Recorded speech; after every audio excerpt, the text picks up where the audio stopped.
On the first Sunday of Lent, kind of the tradition is often to hear the story of Jesus being tempted, which is, an interesting story that all the gospel writers kind of give it a little bit of a different spin. And in Matthew's gospel, it's really kind of an internal struggle that Jesus is having with himself. This is not a story that shows up, in the Hebrew Bible and what we call the Old Testament. So scholars will say this is kind of a creation of the early Christian community. And you kind of have to ask yourself, what were they trying to do? And in some ways, there's a sense of pointing to Jesus kind of having this mission and kind of staying on the path as opposed to being pulled off of it.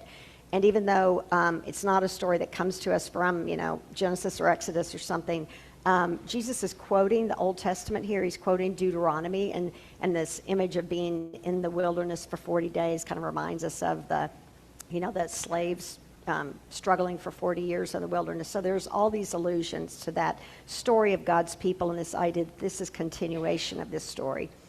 Then Jesus was led up by the Spirit into the wilderness to be tempted by the devil. And Jesus fasted 40 days and 40 nights, and afterwards Jesus was famished. The tempter came and said to him, "If you are the Son of God, command these stones to become loaves of bread." But Jesus answered, "It is written, one does not live by bread alone, but by the word that comes from the mouth of God."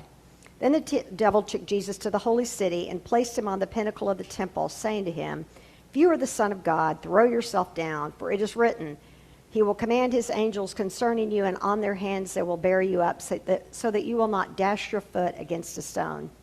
Jesus said to him, "Again it is written, do not put your Lord to the test."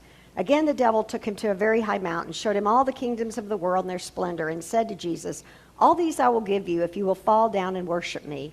Jesus said to him, "Away with you, Satan, for it is written, worship the Lord your God and serve only him." Then the devil left him, and suddenly angels came and waited on him.